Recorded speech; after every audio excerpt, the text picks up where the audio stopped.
video, I'm going to show you how to use a dry core system on a basement. Now this basement here, we're just finishing up on remodeling the whole thing, only because it got damaged in a flood. Because you actually had a couple floods in this house. And unlike some basements, if you don't have a walkout when you have a flood, you're talking lots and lots of water. Fortunately in this basement there's a walkout, meaning a sliding door to go outside, so much of the water would go out. But we still have a good ½ inch of water, which really ruined the laminate floor that we had down here, and it just all got moldy, and we had to rip everything out and do everything new. Now, putting any floor on a basement floor, concrete floor, is going to be cold. Well, Drycore has this stuff. It's really, really cool. The bottom of it, it's a plastic sheet, and it's all raised. So all your water and your moisture would float in here, and the top is a piece of wood. Going around it, it's all tongue and groove.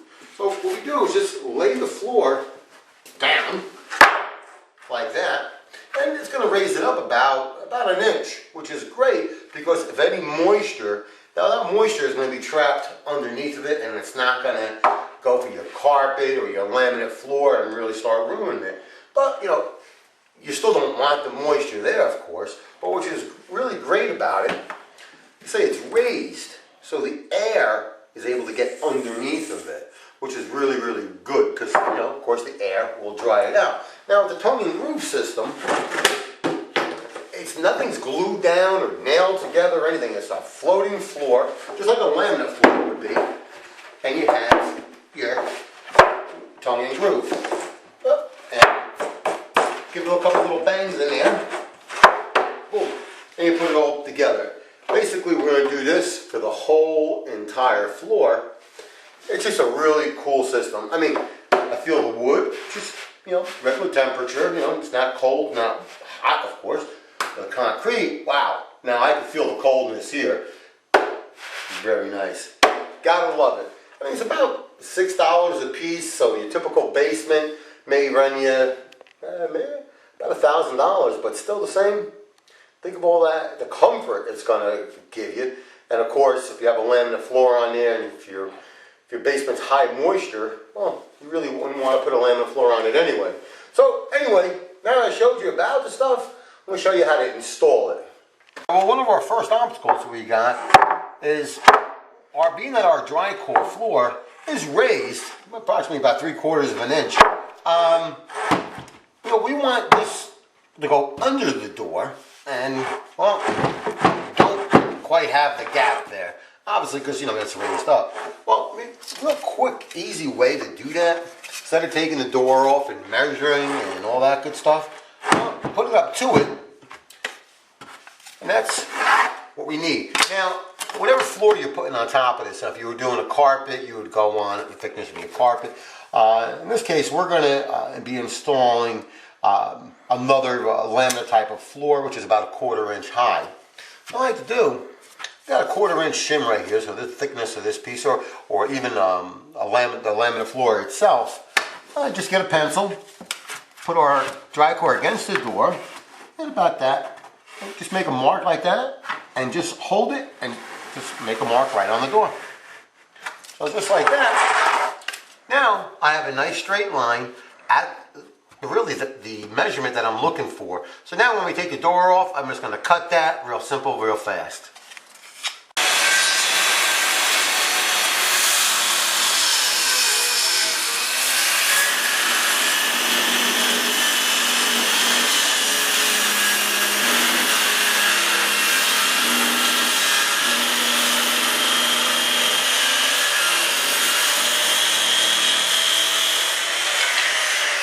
Well, made our mark, I cut the door, and now you can see our dry core floor goes nicely underneath of it, and I left a nice little gap here, so our new floor that we're going to put on top of the dry core will fit nice, and the door can open and close. Just a real simple, accurate way to do it. Okay, let's start laying some floor. Alright, one of the first things you want to know about laying the floor down, you say you got your first row down, which we haven't done yet, but so you got your first row down, and you don't want to stack the other row right on top of it, meaning to have the joints right on top of each other.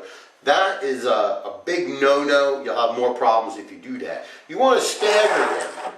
So in this case, this is 2 feet by 2 feet, and so we want to go at least, a foot. It's not rocket science. We don't have to say, exactly 12 inches, go 10 inches, 11 inches, 13, whatever it may be. But you want it staggered halfway on the board.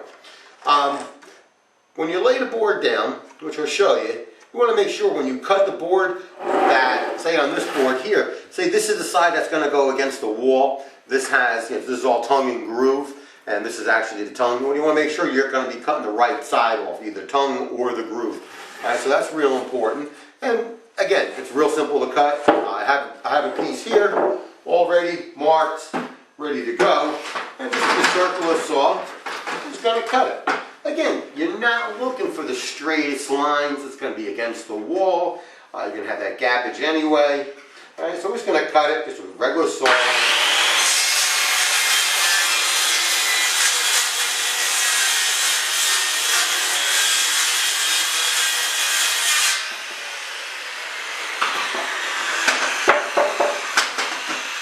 And there it is. Right, nice cut piece. Cuts really nice and easy. It's real simple. Now you cut your piece that you wanted. Well, this other piece is not garbage. You're going to use this other piece on the other side or somewhere else. So don't just think it's scrap.